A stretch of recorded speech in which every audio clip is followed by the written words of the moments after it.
ऐसे व्यक्ति को बुलाना चाहूंगी जो कि हमेशा आधुनिक सेक्टर में भारत का प्राचीन योगदान कैसे था और किस तरीके से अगर हम वही एंशियंट नॉलेज यूटिलाइज करते हैं तो फिर से भारत को एक महासत्ता बना सकते हैं, ये हमें हमेशा अपने सेशन के थ्रू बताते हैं।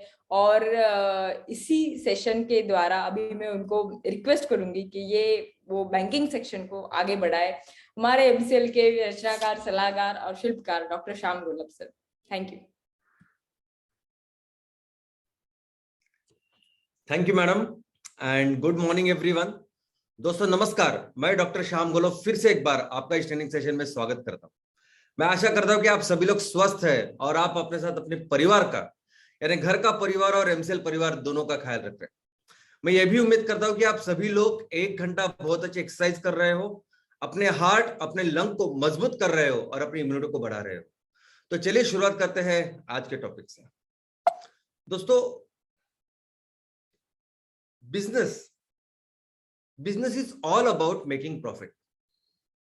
किसी भी बिजनेस का मूल उद्देश्य, मकसद यही होता है कि पैसा कमाना, प्रॉफिट कमाना। आप किस दुनिया में किसी भी कोने में जाइए और दुनिया में किसी भी स्कूल में बिजनेस की जो व्याख्या है, जो डेफिनेशन है, वो डेफिनेशन ऐसे ही है कि एक ऐसी संस्था जो पैसे कमाने के लिए बनाई जाती है और किसी वस्तु या किसी सेवा का मैन्युफैक्चरिंग या देके वो पैसे कमाते हैं। तो पूरी दुनिया में यही एक व्याख्या है कि बिजनेस यानी पैसा कमाना। लेकिन एक दो जगह पे ऐसा भी है कि इस बिजनेस के 2 प्रकार बताए गए हैं। तो एक ऐसी संस्था जिसका उद्देश्य होता है प्रॉफिट कमाना, और एक ऐसी संस्था जिसका उद्देश्य प्रॉफिट कमाना नहीं लेकिन सामाजिक कुछ अच्छा काम करना, जिसे हम लोग कहते हैं एनजीओ। लेकिन मुझे यह प्रश्न पड़ा कि कुछ लोग ऐसा बोलते हैं कि एनजीओ बिजनेस का एक पार्ट है। तो कैसे वो बिजनेस, कैसे वो एनजीओ अगर सामाजिक काम के लिए भी कुछ काम कर रहा है, सामाजिक कुछ अच्छी चीजों के लिए काम कर रहा है, तो कैसे आगे बढ़ेगा? कितने दिन तो वो सिर्फ चंदा, डोनेशन इसके ऊपर काम करेगा? वो खुद चलने के लिए भी उसको चाहिए कुछ ऐसी एक्टिविटी करेगी जिससे प्रॉफिट निकले। अभी देखिए ना, एमसीएल में हम जिस उद्देश्य के साथ, जिस विजन और मिशन के साथ काम कर रहे हैं, हम क्या कर रहे हैं, हमारा भी मकसद है कि ज्यादा से ज्यादा पैसा कमाना, सब दुनिया की सबसे बड़ी कंपनी तैयार करना, और ये मैक्सिमम जो प्रॉफिट, जो हमारी क्षमता है हमारे देश की, वो कमा के हम फिर हमारे देश के ये जो गांव है, ये जो हमारे तहसील है, ये जो जरूरत है उसको पूरा करना, फिर से हमारे गांव को सुजलाम सुफलाम करना, पूरा प्रॉफिट हम लोग इसमें लगाने वाले हैं। तो मुझे लगता है कि आने वाले दिनों में एनजीओ यानी क्या और एनजीओ किस तरह से होनी चाहिए, इसके लिए एमसीएल पूरी दुनिया के लिए एक एग्जाम्पल क्रिएट करने वाला है। तो दोस्तों, जब बिजनेस की बात करते हैं तब हम हमारे इस जो एमसीएल का बिजनेस मॉडल है उसको समझना भी बहुत जरूरी है। आज एमसीएल बिजनेस मॉडल का एक इस तरह हमने स्ट्रैटेजी या मॉडल तैयार किया है कि हमारे इस परिवार में जो भी सदस्य है वो सभी उद्योजक है।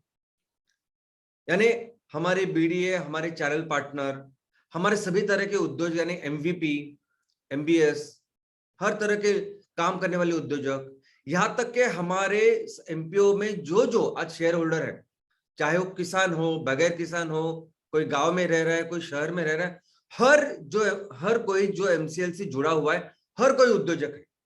और सबका एक उद्देश्य है कि कैसे इस एमसीएल के माध्यम से, एमसीएल के प्लेटफॉर्म के ऊपर ये बिजनेसेस जो हमने शुरुआत की है उसके माध्यम से खुद की आमदनी बढ़ाए, खुद के लिए प्रॉफिट बनाए, खुद के अपने फैमिली के लिए प्रॉफिट बनाए। ये सबका उद्देश्य है।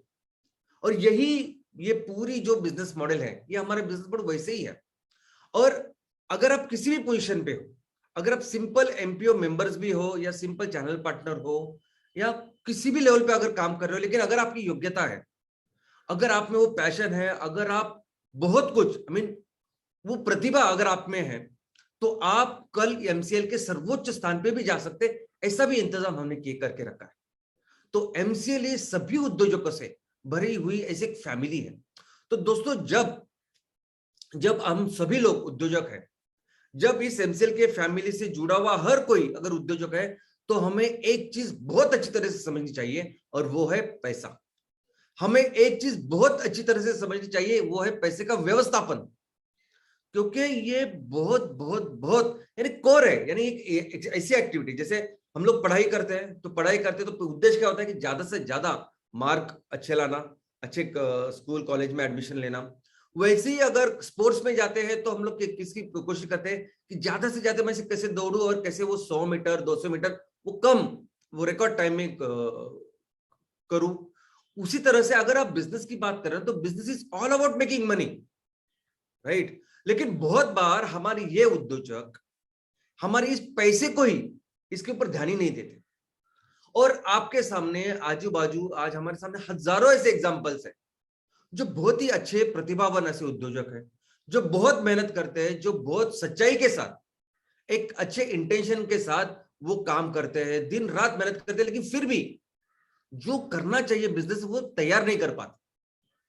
और उससे भी आगे जाके मैं कुछ बोलता हूं कि कुछ ऐसी भी कंपनियां हैं, ऐसे भी लोग हैं कि जिन्होंने अपनी मेहनत से, अपनी योग्यता से, अपनी काबिलियत से अच्छी कंपनियां भी तैयार की, लेकिन उन्होंने ऐसे ये जो पैसे का जो एंगल है ना उसके ऊपर ध्यान ही नहीं दिया। हमें हमेशा लगता है कि वो पैसे का जो चीजें कौन देखेंगे, तो सीए देखेंगे, सीएस देखेंगे, अकाउंटेंट देखेंगे, हमें ज्यादा देखने की जरूरत नहीं। लेकिन इस चक्कर में एक बहुत ही जबरदस्त ऐसे बिजनेसेस पूरे नीचे आ जा सकती है, और पूरा जो बिजनेस है वो पूरा बिजनेस फिर से लो हो सकता है, एकदम जीरो हो सकता है। और ऐसा बहुत ही अच्छा एग्जांपल मैं आज आपके सामने रखना चाहता हूं। दोस्तों, ये तलवलकर जिम करके एक जिम है। 1932 यानी 90 साल पहले, 90 साल पहले इन्होंने बहुत ही पैशनेट इसके बारे में जो अच्छे लोग थे उन्होंने इस जिम की शुरुआत की। दोस्तों, इस जिम को बहुत मशहूर किया, इसका नाम रोशन किया, इसको बिजनेस बहुत बढ़ाया। ये इसके मेन प्रमोटर है मधुकर तलवलकर साहब, जो आपको अभी दिखाई दे रहे हैं। आपको यकीन नहीं होगा, लेकिन जैसे आपको अभी ये दिख रहे हैं, उनकी उम्र है 91 ईयर्स। 91 ईयर्स 91 ईयर्स में ये पर्सन, ये व्यक्ति पुलअप्स मारते हैं।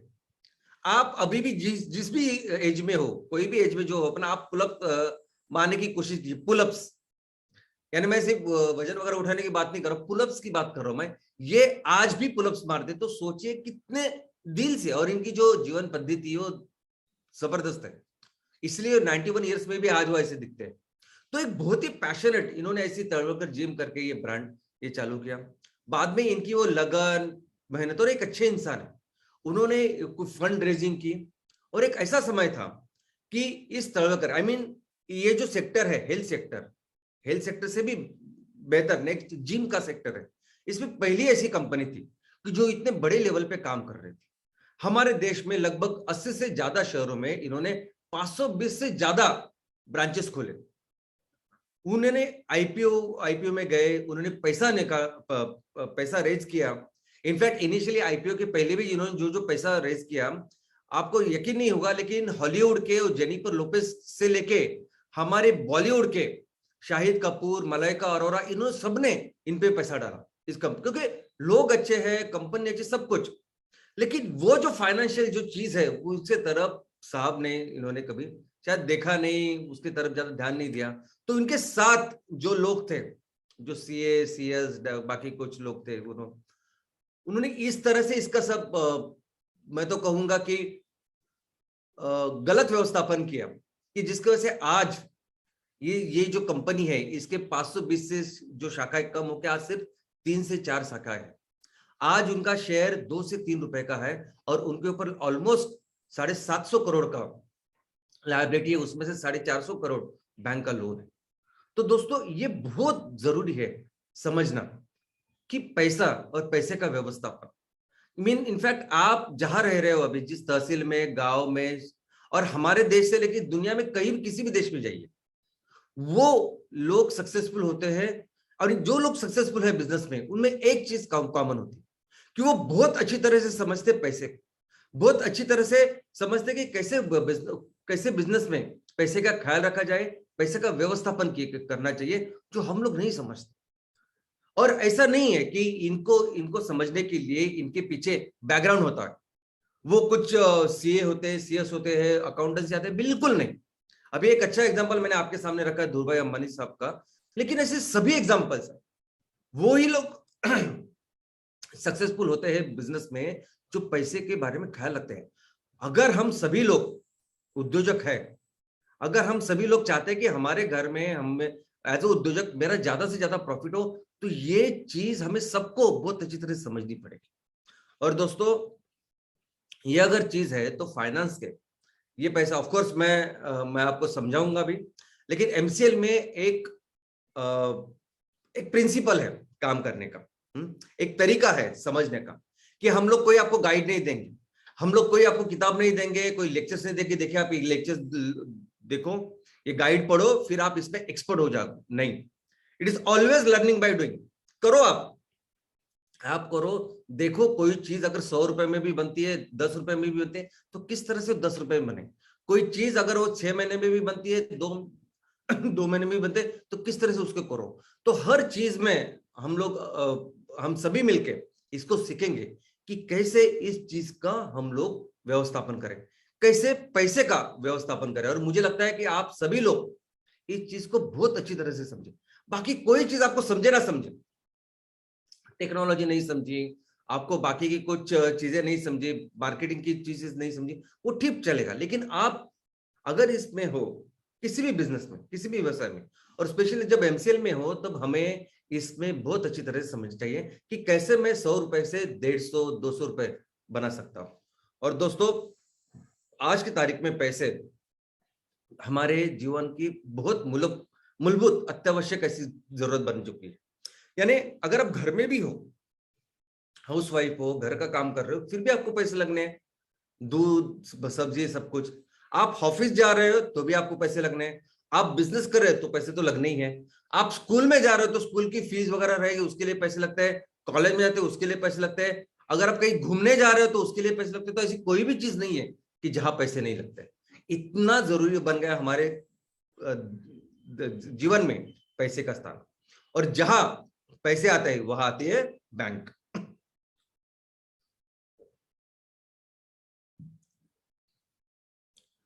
दोस्तों, ये बैंक यानी क्या होता है कि इस पैसों के साथ हम लोग क्या करते हैं, क्यों चाहिए होते हैं हमें पैसे। तो ये पैसे चाहिए होते हैं हमें लेन देन के लिए, कुछ चीजें खरीदने के लिए, कुछ सेवाएं खरीदने के लिए। ओके, अगर गवर्नमेंट को कुछ फीस देनी है, बाकी कुछ करना है, तो वो भी एक सेवा है जो हम लोग ले रहे हैं गवर्नमेंट की। तो इन सभी चीजों के लिए, आप सब्जी ले रहे हो और या घर ले रहे हो। अभी घर एक ऐसी चीज है कि जहां इतना सारा पैसा सबके पास नहीं होता कि एक साथ हम लोग पैसे दे और घर ले लें। तो बहुत सारे लोन वहां हमें लगता है लोन। तो सिंपल आज सब्जी दूध से लेके आप घर तक या कॉलेज की फीस तक, इन सभी चीजों के लिए कोई तो ऐसी संस्था चाहिए होती जो आपकी तरफ से ये काम करे। एक थर्ड पार्टी लगती है जो आपके बिहाफ पे आपके ये सभी फाइनेंशियल काम करे, और वही है बैंक। तो बैंक का अर्थ क्या है? तो बैंक एक ऐसी संस्था है जो आपके लिए, आपकी तरफ से पैसे के सभी काम करती है। ये बहुत बेसिकली आपको समझना चाहिए। और पैसे से क्या क्या काम होते हैं वो सभी इसमें शामिल है। यानी सिर्फ वस्तुओं की लेन देन नहीं, लेकिन इंश्योरेंस, इसमें लोन, क्रेडिट, या सब कुछ जो इसमें पैसे का व्यवस्थापन होता है, वो सभी बैंक, ये सभी करने वाली संस्था, ये संभालने वाली लीगल संस्था अगर कोई है तो वो है बैंक। तो दोस्तों, अगर बैंक की डेफिनेशन, व्याख्या अगर आप देखो तो सिंपल डेफिनेशन है, सिंपल व्याख्या है कि ऐसी संस्था जो लीगली, कायदे कानून से आपके पैसे ले सकती है और उस पैसे के ऊपर ब्याज दे सकती है, उसके साथ वो संस्था लोन भी दे सकती है। तो कायदे कानून के साथ करने वाले ऐसी संस्था जो है, जिसमें दो इंपॉर्टेंट इशू है, क्या वो पैसे ले सकती है और उसके ऊपर आपको ब्याज दे सकती है, और दूसरा लोन दे सकती है। तो ये दो चीज करने वाली जो संस्था होती है उसे कहते हैं बैंक। और इस बैंक और इकोनॉमी, बैंक और अर्थव्यवस्था, यानी इतना इंपॉर्टेंट है ये समीकरण कि बैंक बोले तो अर्थव्यवस्था है, और किसी भी अर्थव्यवस्था के लिए बैंक जरूरी है। यानी वो अमेरिका की अर्थव्यवस्था है, अफ्रीका की अर्थव्यवस्था है, भारत की किसी भी कोने की अर्थव्यवस्था है, बैंक कंपलसरी होती है इस अर्थव्यवस्था के लिए, बिजनेसेस के लिए। और इसका जो कैसे बैंक की शुरुआत हुई, कैसे बैंक का विकास हुआ, और किस तरह से बैंक का इवोल्यूशन आज की तारीख में हो रहा है, ये समझना बहुत ही रोमांचकारी है। ऑफ कोर्स एक बात तो है कि बैंक का इतिहास समझना यानी अर्थव्यवस्था का इतिहास समझना, एकदम बराबर। कि उस बैंक का जब इतिहास आप पढ़ोगे तो आपको अर्थव्यवस्था के बारे में पता चलेगा, लेकिन उसके साथ उस टाइम का जब जब वो बैंक का जो वो सफर था, उसमें वहां तब की सामाजिक परिस्थिति कैसी थी, राजनीतिक परिस्थिति कैसी थी, लोगों का रहन सहन कैसे था, लोगों का कल्चर कैसे था, इन सभी चीजों के बारे में बैंक बताती है। तो चलिए देखते हैं कैसे। सबसे पहले मैं आपको बताऊं कि बैंक ये कमोडिटी एक्सचेंज के लिए संस्था है, कमोडिटी एक्सचेंज। अब इस कमोडिटी में क्या आता है, तो वस्तुएं भी आती है और सेवाएं भी आती है।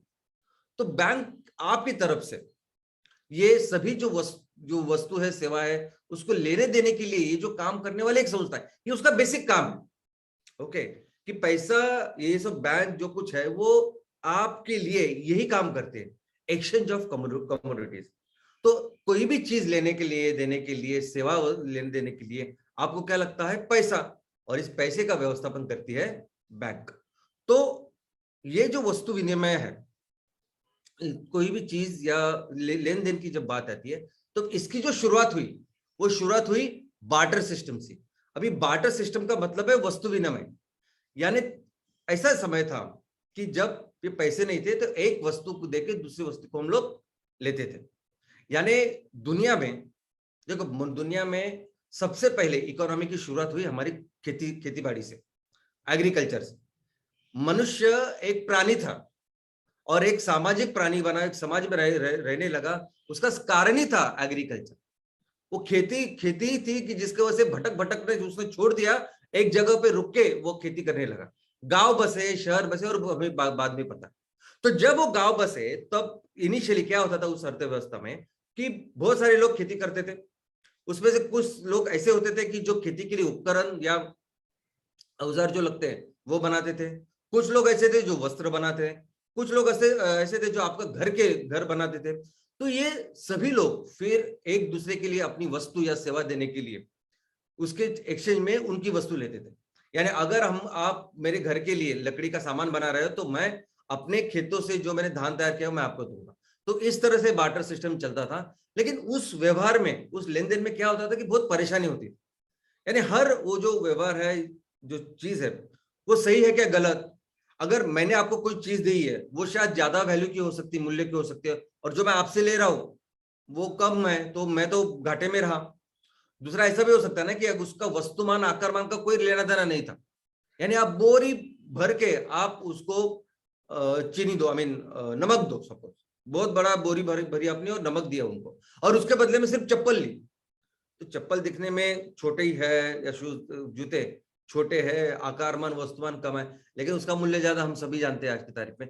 तो बहुत सारे प्रॉब्लम्स उसमें हो रहे थे और इसीलिए जरूरत पड़ी चलन की, पैसों की, कि कुछ ऐसी व्यवस्था हो ना कि जिससे ये सभी जो लेन देन है, ये सभी जो व्यवहार है, उसमें कुछ समानता आए, प्रमाण आए। और इसी के साथ सब शुरुआत हुई पैसों की, और पैसों की शुरुआत हुई सिक्कों के साथ। तो ये पूरी जो अर्थव्यवस्था है, यानी अगर ये जो शुरुआत थी तब के राजाओं ने, तब के एक राजा, उसकी जो भी उसका जो प्रदेश था, तो उसमें राजा ये सब काम करने के लिए अपने खुद के सिक्के बनवाता था। और वो सिक्के एक मूल्यवान ऐसे धातु के होते थे, सोने के होते थे, और उसमें वो अपनी मोहर लगाता था कि इस राजा का वगैरह है, और उसके पूरे प्रदेश में वो चलता था। वो सिक्के थे जिससे फिर आप वस्तु या सेवा ले दे सकते थे। अभी एक प्रदेश की, एक राजा का जो जितना प्रदेश था उसमें उसके सिक्के ही चलते थे, दूसरे प्रदेश में नहीं चलते थे। जैसे आज हमारे देश का रुपया है और बांग्लादेश का टाका करके उनकी करेंसी है, तो बांग्लादेश में वो टाका चलेगा, हमारे यहाँ रुपया चलेगा। तो वैसे ही था, वो लोग करते थे। बाद में जिस तरह से इकोनॉमी बढ़ी, अर्थव्यवस्था बढ़ी, तब ये जो मूल्यवान धातु थे वो थोड़े से कम कम होने लगे, बिकॉज ज्यादा सिक्के लगते थे। तो पहले शुरुआत हुई सोने के सिक्कों के साथ, बाद में चांदी के सिक्के, बाद में फिर पीतल के सिक्के, ऐसा ऐसा करके ज्यादा से होने लगा। लेकिन एक समय ऐसे लगा कि सिक्के कम पड़ने लगे और फिर शुरुआत हुई पेपर मनी की। दुनिया में सबसे पहले जो पेपर्स हैं वो 7वें शतक से चालू हुए, और ये पेपर तब एक हुंडी, आई मीन जैसे लेटर ऑफ क्रेडिट देती है बैंक कि मैं ये लेटर ऑफ क्रेडिट मैं आपको देता हूँ कि मैं आपको इतना सामान दूंगा और इतने पैसे भी दूंगा, और ये जो उसकी गारंटी है, या ये पैसे ही है, आप सिर्फ दिखा देना और पैसे ले लेना, ये जो चीज है उसकी शुरुआत हुई। और उसके बाद शुरुआत हुई रिप्रेजेंटेटिव मनी की। यानी क्या कि देखिए, हमने देखा कि कैसे सोना रख के पहले जो सिक्के थे, पैसे थे, उनका मूल्य भी उतना ज्यादा था। यानी अगर आप सोने के सिक्के देते तो सोने के मूल्य, सोने का खुद का मूल्य भी बहुत ज्यादा था पैसे का।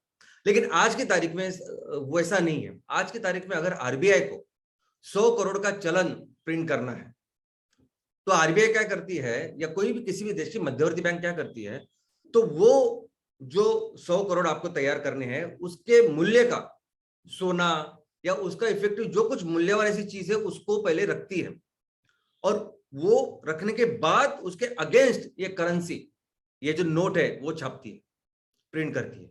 और आप देखोगे कि आपके 10 रुपए का नोट हो या 500 रुपए का नोट हो, ये एक ऐसी करेंसी है कि जिसके हाथ में ये नोट होगा, धारक जो इस नोट को धारण करेगा, धारक, उस धारक को आरबीआई बोलती है कि मैं आपको 500 रुपए देने का वादा करता हूं।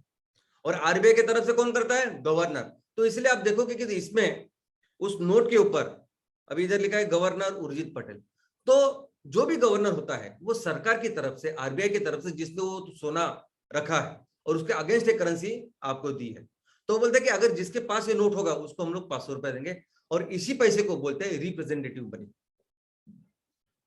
दोस्तों, फिर हर देश में इस पैसे को लेके अपने खुद के चलन शुरुआत हुए, खुद के उस चलन के चिन्ह शुरुआत हुए। जैसे आज रुपए का चिन्ह है, डॉलर का एक चिन्ह है, पाउंड का एक चिन्ह है। तो हर आज सभी देशों में अपनी खुद की करेंसी है और खुद का एक चिन्ह है।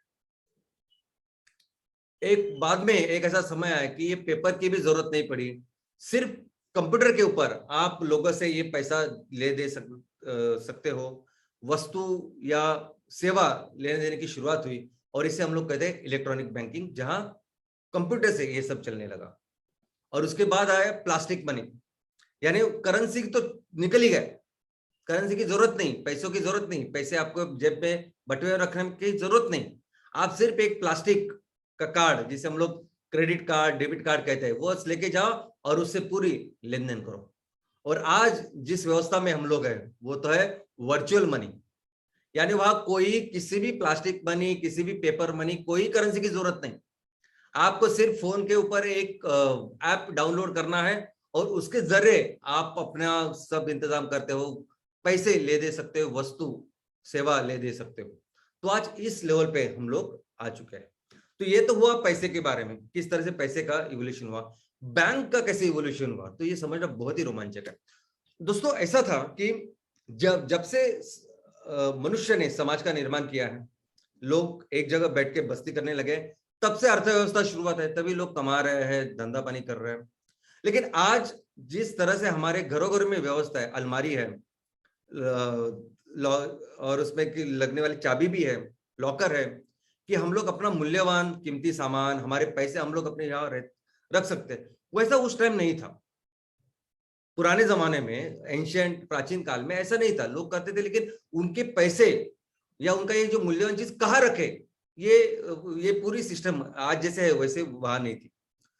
लेकिन लोगों की सबसे ज्यादा श्रद्धा हमेशा ही रही है, जब से मनुष्य समाज प्रिय प्राणी तैयार हुआ है, हमेशा ही उसकी सबसे ज्यादा श्रद्धा रही है धर्म के ऊपर, रिलीजन के ऊपर।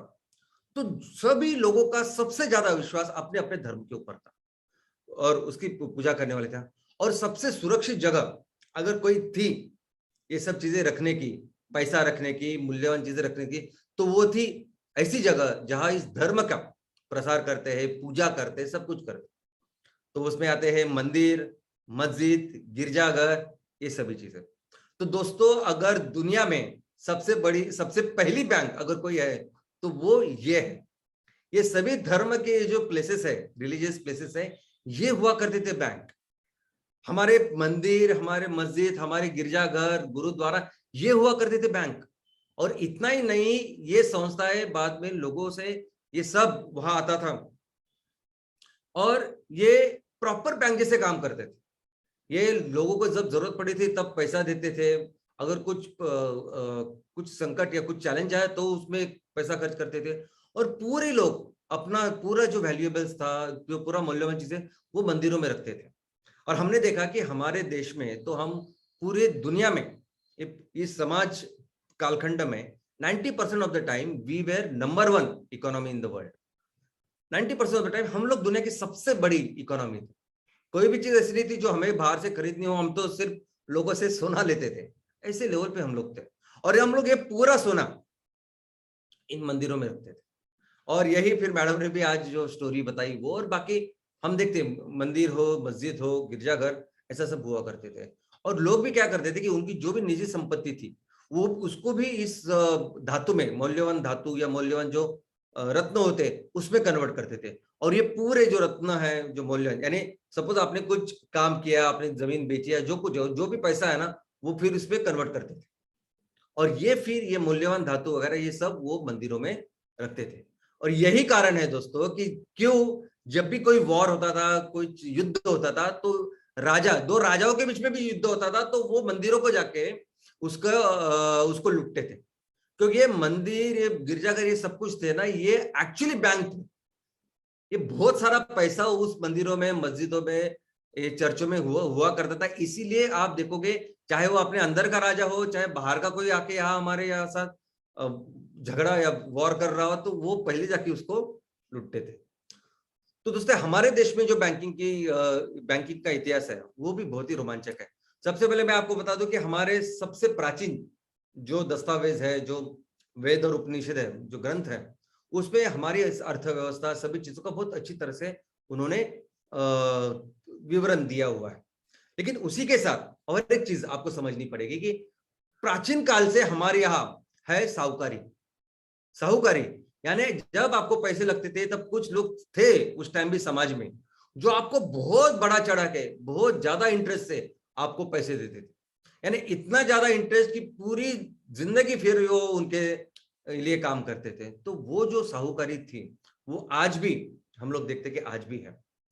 उसके बाद मध्ययुगीन भारत का कालखंड आया, उसमें भी जो भी मुगल एम्पायर थे वो सब, उन्होंने भी कुछ बैंकिंग सिस्टम का काम शुरू किया।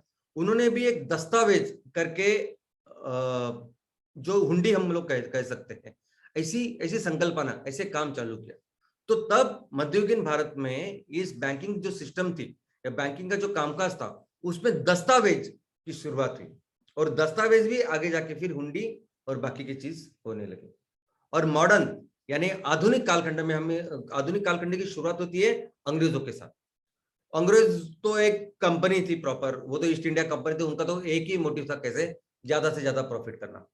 लेकिन मैं आपको बता दूं कि अंग्रेजों ने अभी पीछे हमारे देश में प्राचीन कालखंड में या मध्ययुगीन कालखंड में क्या बैंकिंग व्यवस्था थी हमें पता नहीं, क्योंकि उसके बारे में कुछ पेपर्स या उसके बारे में कुछ जो लिखा था वो कोई रिकॉर्ड अवेलेबल नहीं। ओके, हो सकता है, तो मुझे अभी तक तो मिला नहीं, शायद मुझे ज्यादा पढ़ाई करनी पड़ेगी। लेकिन अंग्रेजों ने बहुत कुछ लिख के रखा है। अंग्रेजों जब यहाँ आए बिजनेस करने के लिए तो उनके लोगों ने लिख के रखा है कि वो यहाँ की ये पूरी अर्थव्यवस्था, ये पूरी जो बैंकिंग सिस्टम थी वो इतनी अच्छी तरीके से थी कि उनके कंपैरिजन में ये अंग्रेज बहुत पीछे थे, ऐसा अंग्रेजों ने लिख के रखा है। सबसे पहले मॉडर्न बैंक जो हमारे यहाँ खुली वो 1770 में बैंक ऑफ हिंदुस्तान थी और 1786 में जनरल बैंक ऑफ इंडिया। लेकिन ये दोनों बैंक ज्यादा देर तक चली नहीं।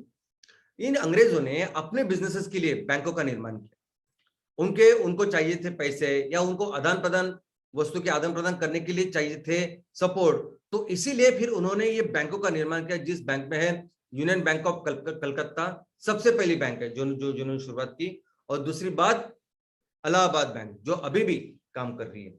और इतना ही नहीं, उन्होंने क्या किया, बाहर के जो फॉरेन बैंक्स थे उनके देश में उनको भी यहाँ लेके आए। देखो बैंक की जो जरूरत है वो उन दिनों भी कितनी थी, ये आप समझ सकते हैं कि बैंक कितने अहम होते थे बिजनेसेस के लिए। अंग्रेजों ने देखो ये सिर्फ दो ही नाम दिए थे, दो नाम नहीं है।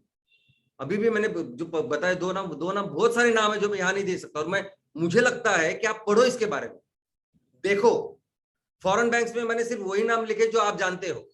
HSBC जानते हो, ग्रीनलैंड जानते हो, ये दोनों बैंक तब से है, तब अंग्रेजों ने लाया हमारे उनके काम के लिए, बिजनेसेस के लिए। लेकिन पूरी तरह से भारतीय बैंक, पूरी तरह से भारतीयों ने तैयार की बैंक, इसकी भी शुरुआत हुई, क्योंकि इतने सारे भारतीय व्यापारी थे, वो भी अपना काम धंधा कर ही रहे थे। तो सबसे पहली बैंक जो शुरुआत हुई वो थी औध कमर्शियल बैंक 1881 में, और बाद में पंजाब नेशनल बैंक जो 1894 से चल रही है, जो आज भी चल रही है। दोस्तों, तो आप देख सकते हैं कि 19वां जो शतक है उसके एंड तक ये सब बैंकिंग की शुरुआत हुई। और जब 19 के बाद 20वां जो शतक था उसमें शुरुआत हुई है स्वदेशी मूवमेंट की। अभी जब ये स्वदेशी मूवमेंट शुरुआत हुई तब सभी लोग अपना नारा लगा रहे थे कि नहीं स्वदेशी, तो उसमें बहुत सारी बैंक सिर्फ और सिर्फ अपने लोगों के लिए, भारतीयों के लिए शुरुआत हुई। हमारे लोगों ने शुरुआत की, जिसमें सीरियन कैथलिक बैंक है, bank of India, south Indian bank, bank of Baroda, Indian bank, central bank of India, ये सभी बैंक और कई सारे हैं जिनके नाम आप देख सकते हैं, पढ़ सकते हैं। तो ये सभी बैंकों की शुरुआत बाद में स्वदेशी यानी 1910 से लेकर 1920 तक इस सब कालखंड में इन बैंक की शुरुआत हुई। और 1934 में सबसे जन्म हुआ एक एक्ट का जिसका नाम था रिजर्व बैंक ऑफ इंडिया। 1 अप्रैल 1935 से इस बैंक का जन्म हुआ। एक्चुअली 1926 में हिल्टन यंग कमीशन करके कमीशन अंग्रेजों ने, ब्रिटेन ने यहाँ भारत में भेजा कि भारत में ये पूरी जो अर्थव्यवस्था को लेके जो बैंकिंग सिस्टम है उसको किस तरह से हम लोग मॉनिटर करें, किस तरह से कंट्रोल करें, किस तरह से इस पूरा सिस्टम होना चाहिए, किस तरह से चलन होना चाहिए, और किस तरह से इस चलन का आगे अर्थव्यवस्था को लेके जाने का उसका सहभाग होना चाहिए, रोल होना चाहिए। ये पूरा करने के लिए 26 से लेके, आई मीन उसके पहले भी वो काम कर रहे थे, 26 में इंडिया आए थे ये काम करने, और 34 के एंड में अपना कायदा बना। लेकिन ये पूरा करने के बाद हम लोग गर्व के एक साथ कह सकते हैं कि ये पूरा हिल्टन यंग कमीशन ने जो भी आरबीआई बनाया, जो रिजर्व बैंक ऑफ इंडिया बनाया, वो हमारे एक भारतीय ने, जो देश के, जो दुनिया के वन ऑफ द बेस्ट अर्थतज्ञ थे, डॉक्टर बी आर अम्बेडकर, उनके सजेशन से बना। तो उन्होंने जितने भी सजेशन थे उससे अपना बना आरबीआई। आजादी के बाद अंग्रेज तो छड़ गए, लेकिन ये पूरी व्यवस्था वहां थी। कुछ बैंक थे जो प्राइवेटली काम करते थे और ऐसा सब कुछ चल रहा था। तो अपने सरकार के लिए भी ये बैंकिंग सिस्टम को कंट्रोल करना, उसकी अच्छी तरह से आगे लेके जाना, ये बहुत जरूरी था। तो फिर यहाँ के सरकार ने, जो आजाद होने के बाद सरकार ने क्या किया, तो सबसे पहले हमारी जो आरबीआई, सभी बैंकों का नियंत्रण करने वाली जो सर्वोच्च संस्था है रिजर्व बैंक ऑफ इंडिया, पहले उसका राष्ट्रीयकरण किया। तो 1949 में हमारे ये जो आरबीआई है उसका राष्ट्रीयकरण हुआ और वो 100% सरकार की ऑर्गेनाइजेशन हो गई।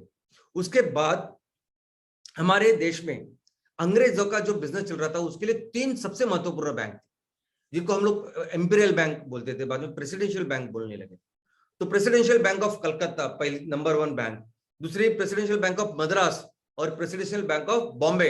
ये 3 बैंक यानी बहुत अहम हिस्सा थी पूरे इंडियन ब्रिटिश एम्पायर का। इन तीनों बैंक को मिला के फिर भारत सरकार ने एक बैंक बनाई जिसका नाम है स्टेट बैंक ऑफ इंडिया। 1955 में ये बैंक बनी। और दोस्तों आज भी ये दुनिया की सबसे बड़ी जो बैंक है उसमें से एक है। आपको अगर याद मालूम होगा तो फॉर्चून 500 यानी दुनिया के सबसे बड़े जो 500 बिजनेसेस है उसमें भारत की तरफ से सिर्फ एक बैंक है और वो है state bank of India, SBI.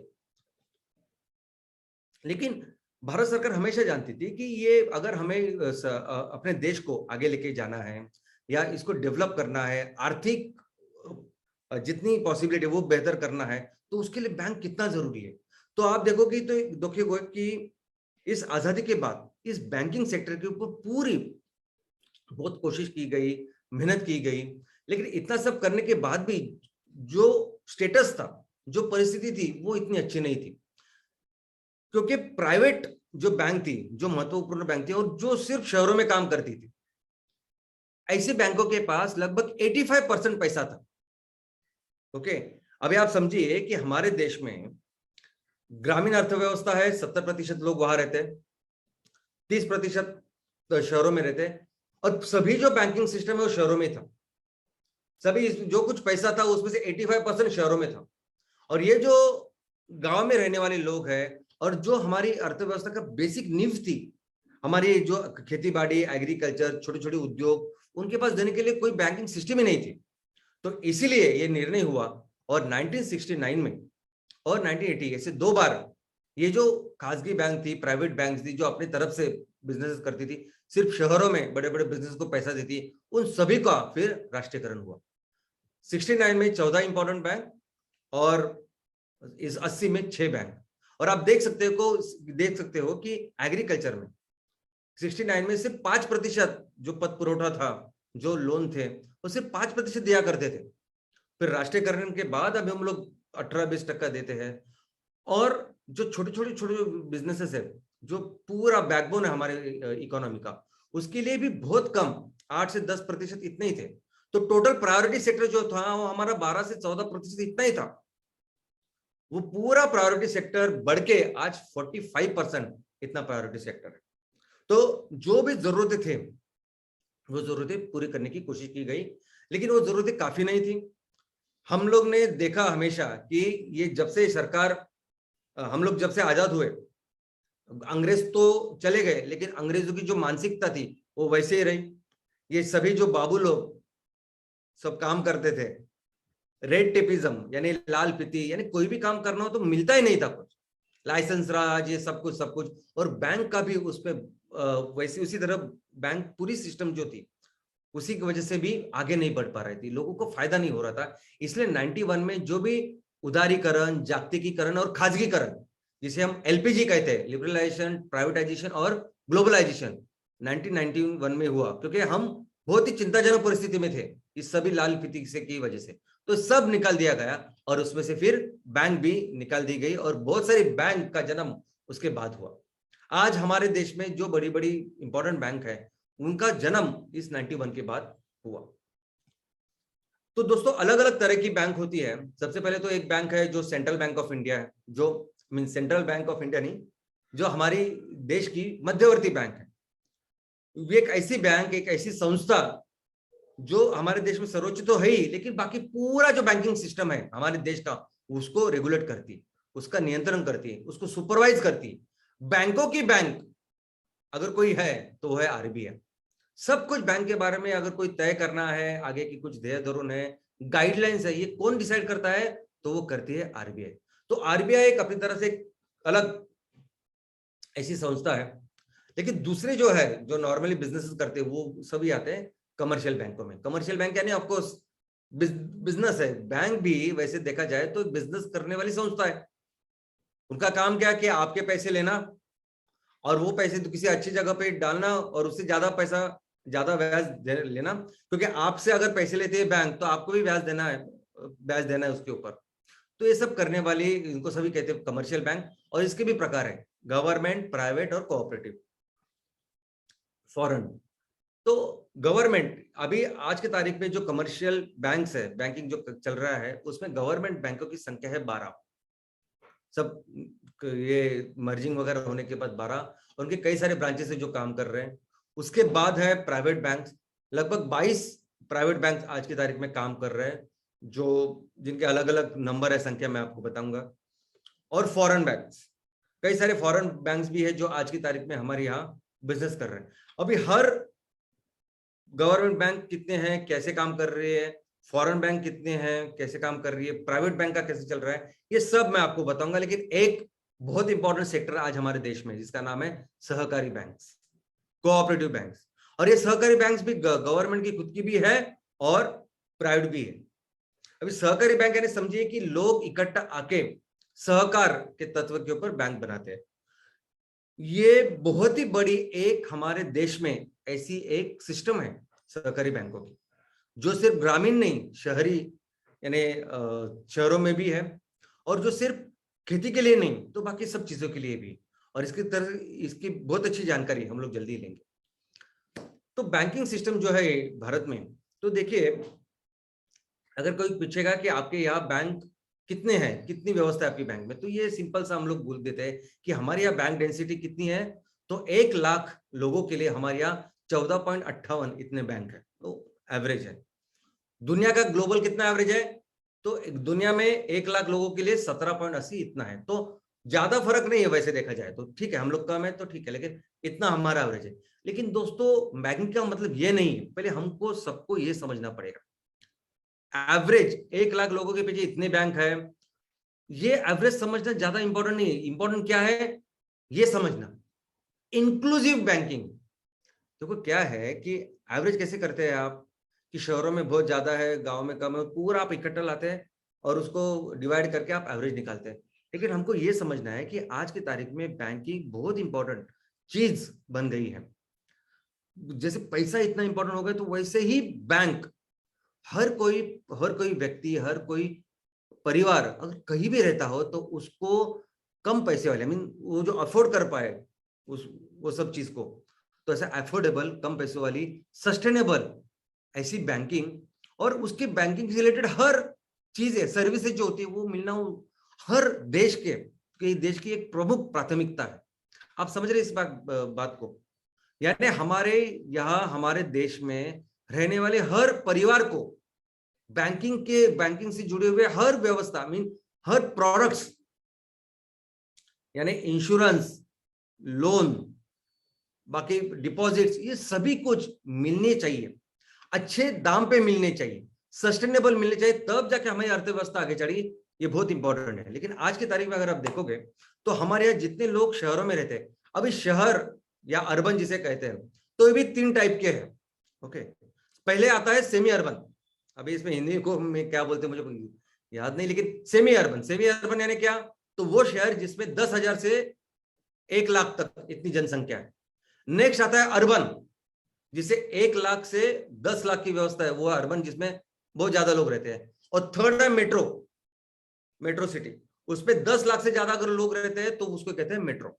अब इस अर्बन नागरिक क्षेत्र में हम लोग देखेंगे तो ज्यादा से ज्यादा अर्बन इसमें रहते हैं, सेमी अर्बन नहीं तो अर्बन, यानी 1 लाख से लेके 10 लाख तक, ऐसे सब बहुत सारी सिटीज है, शहर है। तो उसमें अगर आप देखोगे तो ब्रांचेस ऑलमोस्ट 27% है देश के, लेकिन डिपॉजिट्स, पैसा कितना है उनके पास? सिर्फ 16%। और उसके भी आगे जाके जहां सबसे ज्यादा लोग रहते हैं वहां क्रेडिट्स, लोन कितने दिए जाते हैं? सिर्फ 12%। और सीडीआर अगर आप देखोगे तो सीडीआर भी इतना कम है। तो सीडीआर यानी क्या? तो कैश डिपॉजिट रेशो, यानी 54.80, यानी जितना आपके पास कैश है उतना ही आपने एक्चुअली लोन देना चाहिए आइडियली। सीडीआर जो बोलते हैं क्रेडिट एंड डिपॉजिट का रेशो होता है वो। अगर आपके पास इतना डिपॉजिट है तो आपने वो यूटिलाइज करना चाहिए लोगों के लिए, ऐसा उसका अर्थ होता है। वो होना चाहिए 90 के ऊपर होना चाहिए। अगर आपके पास 100 करोड़ रुपए है, पूरा सबको मिल, तो 100 करोड़ रुपए का आपने लोगों के लिए कुछ काम धंधा करने के लिए भी देना चाहिए। लेकिन यहाँ अर्बन में हम देखते हैं तो कितना है? ऑलमोस्ट हाफ देते नहीं, वो बहुत कम है। दूसरा, अगर आप यही चीज मेट्रो में जाओगे तो मेट्रो सिटीज में जहां 10 लाख से ज्यादा लोग रहते हैं, ब्रांचेस कितने हैं? 19% सिर्फ।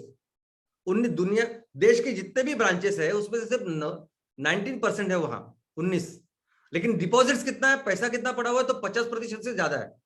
क्रेडिट्स, लोन कितने दिए जाते हैं? तो पूरे देश में जितने लोन दिए जाते हैं उसके 64% इतना ज्यादा पैसा दिया जाता है, क्रेडिट दिया जाता है। तो सबसे ज्यादा लोन इन शहरों में दिया जाता है, मेट्रो में दिया जाता है। 19% बैंक है और 64%, और 96% सीडीआर, यानी जितना पैसा उनके पास है ऑलमोस्ट सब वो लोन में लगा देते हैं। तो ये परिस्थिति मेट्रो सिटी की। लेकिन यही चीज अगर आप रूरल में देखोगे, हमारे गांव में देखोगे, गांव में दोस्तों ब्रांचेस, हम लोग बोलते हैं ना 1 लाख के कुछ है, हमारी इतनी बैंक है, ब्रांचेस है, तो ब्रांचेस ऑलमोस्ट 1/3 से ज्यादा, 35% इतने ब्रांचेस हमारे देश के, हमारे गांव में। लेकिन डिपॉजिट कितना, पैसा कितना उनके पास? तो सिर्फ 10%। जितना पैसे देश का है सिर्फ 10% पैसा है रूरल में। और क्रेडिट लोन कितने देते हैं? लोन जहां 50% से ज्यादा आबादी है, जहां खेती है, सब कुछ है, लोन सिर्फ 8% दिया जाता है। 60% सिर्फ वो सीडीआर है, कैश डिपॉजिट रेशो। तो आप समझ सकते हैं कि कितना अनइवन है। इनफैक्ट यही तो चीज थी कि जिसकी वजह से राष्ट्रीयकरण हुआ, यानी जो चीज थी 1969 में कि जिसकी वजह से राष्ट्रीयकरण करना पड़ेगा, अब आज फिर से पूरा सर्कल घूम के हम लोग शायद उसी तरीके से आए। और दोस्तों अगर आप ट्राइबल की बात करें, आदिवासी क्षेत्र की बात करें, तो ये परिस्थिति कैसी होगी आप समझ सकते हैं। अगर आप हिली, उसमें भी अगर पहाड़ी इलाकों की बात करें तो आप समझ सकते हैं कि कैसे इनको इंक्लूसिव जो बैंकिंग हम लोग बोलते हैं कि ये सब व्यवस्था होनी चाहिए उनके लिए, उस कम पैसों में होनी चाहिए, सब कुछ होना चाहिए, कैसे उनको मिलती होगी, कैसी उसकी परिस्थिति होगी। तो एक्चुअली इस बैंक का हमारे इस इकोनॉमिक डेवलपमेंट, अर्थव्यवस्था में बहुत बहुत बहुत बड़ा योगदान है। अगर आपको लगता है कि बैंक चाहिए सिर्फ लोन के लिए, तो आप गलत हो। हर चीज के लिए बैंक का इतना बड़ा योगदान होता है किसी भी देश की, किसी भी क्षेत्र की इकोनॉमी के लिए। कैसे एक कोई क्षेत्र आगे बढ़ेगा, कैसे कोई क्षेत्र डेवलप होगा, तो उसके रिसोर्सेज डेवलप होने चाहिए। कैसे कोई क्षेत्र डेवलप होगा, तो वहां बिजनेसेस डेवलप होने चाहिए, क्योंकि बिजनेस ऐसा तरीका है कि जिसकी वजह से हम लोग रिसोर्सेज डेवलप करते हैं। चाहे वो जमीन हो, लोग हो, पानी हो, जो कुछ है, उसको डेवलप करने का तरीका है बिजनेस का। तो उसके लिए चाहिए बैंक, क्योंकि बैंक हर स्टेप के लिए लगती है। अगर आपको रजिस्ट्रेशन करनी है और रजिस्ट्रेशन की फीस भरनी है, तो भी आपको अपनी बैंक के थ्रू भरनी पड़ती है। आगे जाके बिजनेस में आपको कोई सरकार की चलन या गवर्नमेंट की फीस, जो अलग अलग लाइसेंसेस है, सब कुछ, हर चीज बैंक के थ्रू करनी पड़ती है। हर स्टेप के लिए बैंक लगती है, ना कि सिर्फ लोन के लिए। बैंक क्या करती है, सबसे पहले ऑफ कोर्स अपने बिजनेस के लिए कैपिटल प्रोवाइड करती है अलग अलग माध्यम से। लेकिन बैंक सबसे इंपॉर्टेंट क्या करते हैं, अपने देश में ये जो पूरा पैसा है, कैपिटल है, उसको मोबिलाइज करती है, उसको चैनलाइज करती है। क्योंकि बैंक के पास कहां से पैसा आता है, तो लोगों का पैसा ही होता है। और कोई भी बैंक हो, सरकारी बैंक हो या प्राइवेट बैंक हो, कोई भी बैंक हो, वो बहुत कम उनका खुद का रहता है, लेकिन वो सभी लोगों से वो डिपॉजिट्स लेके, वो अच्छी सुविधा देके वो पैसा जमा करते हैं, और फिर इस पैसे को इन्वेस्ट करती है दूसरी जगह पे। तो इन सभी अपने देश का पैसा थोड़ा और थोड़ा थोड़ा भी अगर लिया तो बहुत ज्यादा बन जाता है। तो इन पैसे को कलेक्ट करना, ये बहुत इंपॉर्टेंट काम करते हैं, और फिर अपने देश के लिए कैपिटल जमा करते हैं। अपने देश के निर्माण के लिए, ग्रोथ के लिए जो कैपिटल तैयार करना है, जो पूंजी तैयार करनी है, वो पूंजी तैयार करने का बहुत ही महत्वपूर्ण काम बैंक करती है।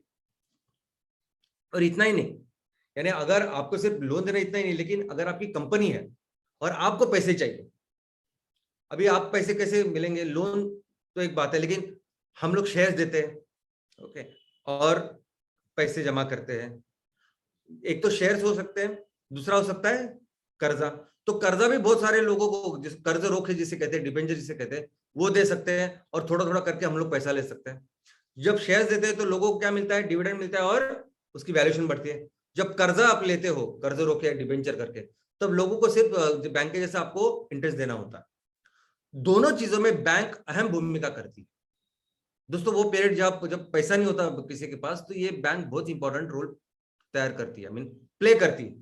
दोनों चीज में बैंक गारंटी दे सकती है। यानी अगर कोई किसी कंपनी को लोन दे रहा है, तो बैंक वहां जिम्मेदारी लेते हैं ना, हम लोग गारंटर करके खड़ी होती है बैंक, कि आप दीजिए, मैं इसकी गारंटी लेता हूं।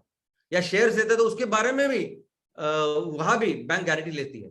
आपको अगर मालूम होगा तो आईपीओ, यानी कोई भी कंपनी जब पहली बार स्टॉक मार्केट जाती है और पैसा रेज करने के लिए अपने शेयर्स लोगों को देती है, पब्लिक को देती है, तो उसे कहती है आईपीओ। दूसरी बार जब जाती है, उसके बाद आईपीओ के बाद कितनी भी बार जा सकती है, तो दूसरी बार जब जाती है तो उसे कहते हैं एफपीओ। इन दोनों इसमें एक जिम्मेदारी लेने वाली बैंक होती है, जिसे कहते हैं अंडर राइटर बैंक। तो कंपलसरी लगती है कि अगर आपने ये 10 लाख शेयर्स अभी आपको पब्लिक को देने हैं, तो अगर ये 10 लाख शेयर्स नहीं किसी ने ले, तो हम लोग लेंगे, ऐसी गारंटी लेने वाली बैंक होती है, जिसके बाद फिर आईपीओ एफपीओ आप कर सकते हैं। तो बैंक आपका बिजनेस पार्टनर हो सकती है, होती है हमेशा के लिए। आप जैसे ग्रो करती है, वैसे बैंक आपको हमेशा जो जो जरूरत लगती है वो देती है।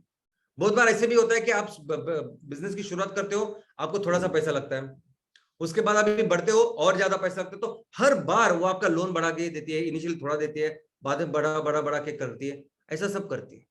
और बैंक ना कि सिर्फ वो पैसा देने के लिए, लेकिन आपकी एक एडवाइजर, आपको कोई भी चीज की जब जरूरत लगे, कंसल्टेंसी लगे, ये बैंक के खुद के एडवाइजर होते हैं, जो ये करा के दे सकते हैं, डीपीआर तैयार कर सकते हैं।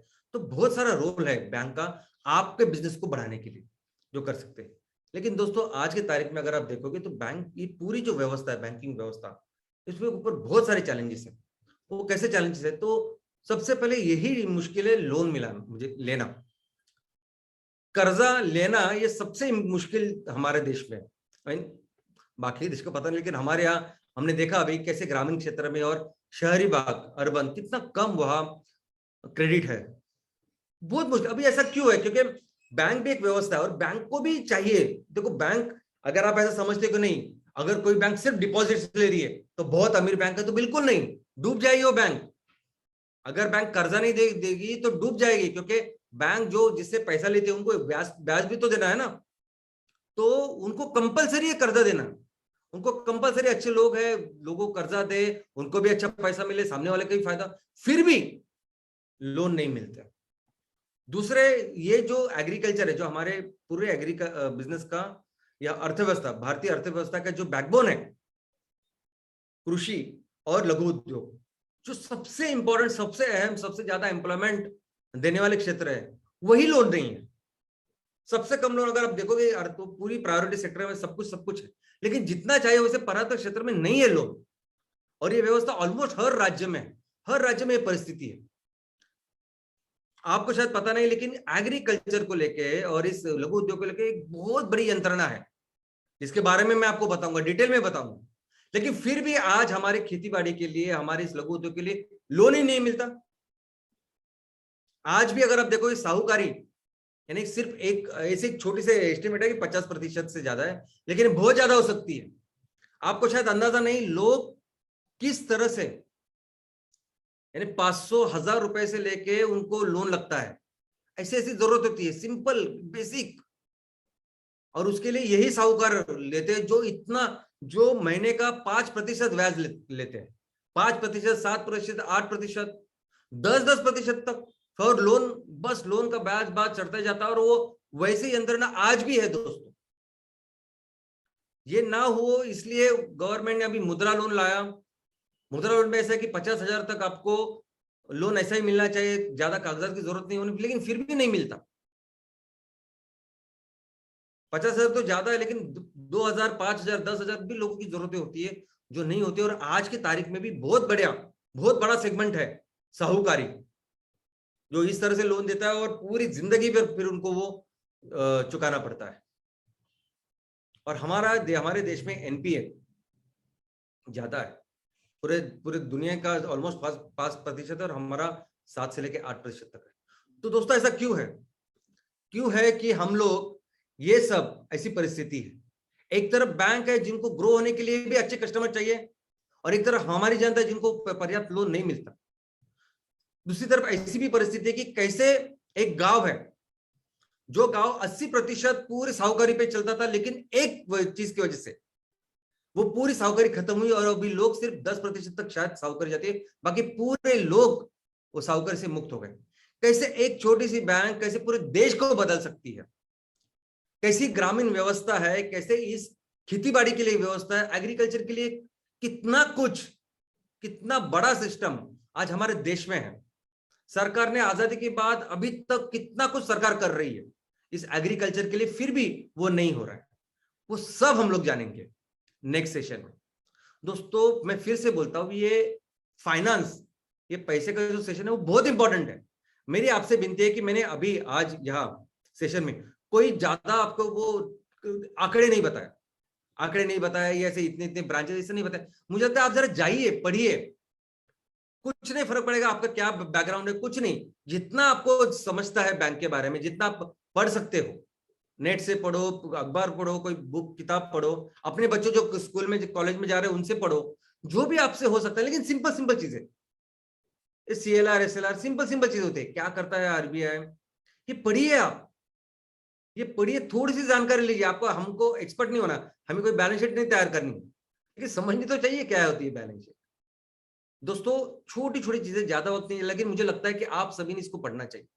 आप पढ़िए, आप देखिए हमारे यहाँ अपने आजू बाजू, अपने क्षेत्र में, तहसील में, गांव में इस बैंकिंग की क्या व्यवस्था है, और वो सभी चीजें मैं आपको बताऊं कैसे सोल्यूशन। और मैंने कि हम लोग भविष्य में सोल्यूशन की बात करें, आज सोल्यूशन है, जैसे मैंने बताया कि कैसे गौरव, जो जिस गांव की मैं बात कर रहा हूं, वो गांव तो एकदम ट्राइबल था, है, जो पूरी तरह से साहूकारी मुक्त भी हो गए, और दूसरी तरह से कैसे एक बैंक पूरे देश को बदल के रखती। तो ये सभी चीज हम लोग नेक्स्ट सेशन में देखेंगे, नेक्स्ट अगले शुक्रवार इसी समय देखेंगे। लेकिन तब तक ये आपका गृहपाठ है, ये आपकी पढ़ाई है जो आपको करनी है, और नेक्स्ट वीक हम लोग मिलते हैं। धन्यवाद, थैंक यू।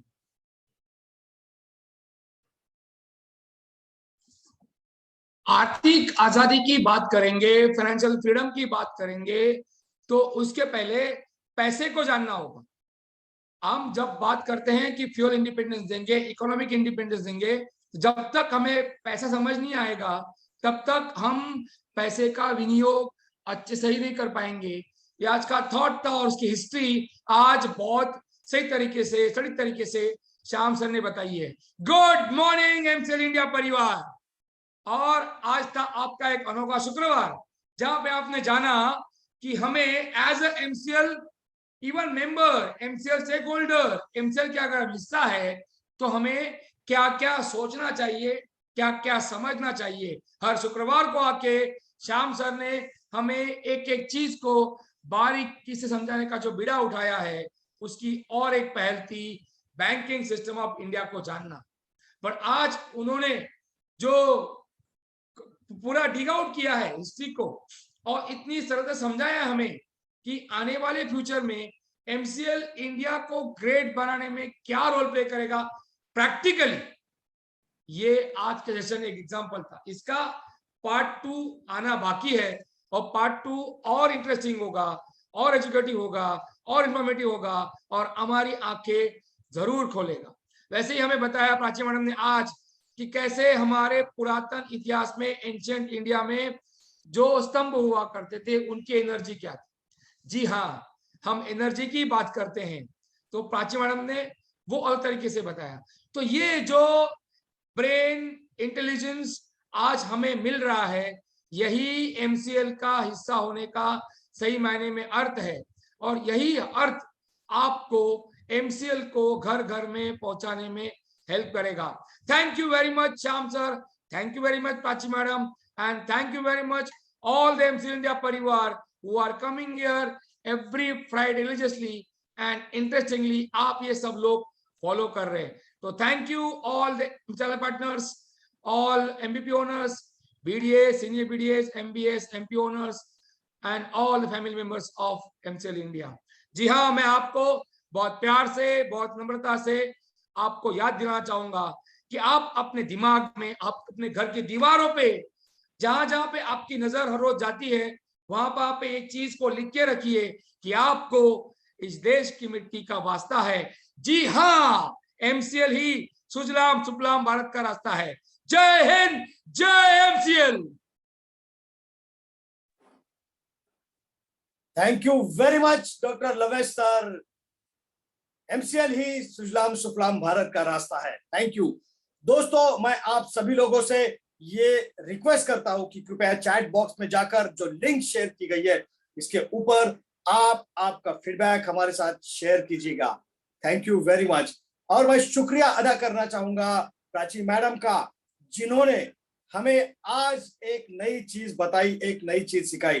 दोस्तों, आज तक हम किसी भी धर्म स्थल पर जाते थे तो सिर्फ श्रद्धा के साथ, धार्मिक भावना के साथ, लेकिन इसके पीछे क्या शास्त्रीय दृष्टिकोण है, क्या साइंटिफिक अप्रोच है, ये आज हमें पता चला प्राची मैम के इस सेशन के बाद। So thank you very much Prachi madam, फिर एक बार एक आई ओपनिंग थॉट हमें देने के लिए। Thank you very much. और फिर एक बार मैं शुक्रिया अदा करना चाहूंगा उस विजनरी लीडर का, उस इंसान का जो बार बार हमें ये बताते हैं कि कैसे हम हमारे देश को फिर एक बार सुजलाम सुफलाम बनाए, how to make India great again. दोस्तों, उसी का आज ये सेशन था, बैंकिंग इन इंडिया। दोस्तों, इस बैंकिंग इन इंडिया का पार्ट 1 आज आप लोगों ने देखा, लेकिन पार्ट 1 अगर इतना दमदार था तो पार्ट 2 आने वाला जो है वो इससे भी बेहतरीन होगा, जिसमें हम सभी लोग जानेंगे कि आने वाले दिनों में हम हमारे देश को किस तरह से आर्थिक उन्नति कर लेकर जा सकते हैं और बैंकिंग उसमें का एक महत्वपूर्ण हिस्सा हो सकता है। तो दोस्तों, इसी तरह से अगले शुक्रवार भी आप आइए और इस सेशन को सुनिए ताकि आप लोगों को इस बारे में पता चले। Thank you very much doctor Shyam sir for giving us such insights. Thank you very much once again from on behalf of each and every stakeholder of MCL. शुक्रिया। और शुक्रिया अदा करना चाहूंगा आप सभी MPO, MBS, prime BDA, BDA हमारे सारे stakeholders, channel partners, MVP, इन सभी का जिन्होंने हम पे विश्वास रखा है। मैं शुक्रिया अदा करना चाहूंगा हमारी पूरी MCL टीम का, और साथ ही साथ आप लोगों को मैं रिक्वेस्ट करना चाहूंगा कि आप अपनी सेहत का और अपनी पूरी MCL परिवार के सेहत का ख्याल रखिए। इसी के साथ मैं मंगेश शिलार, आपका होस्ट, ये घोषित करता हूं कि आज का ये वेबिनार, आज का ये सेशन यही समाप्त हुआ। स्वस्थ रहिए, खुश रहिए। धन्यवाद।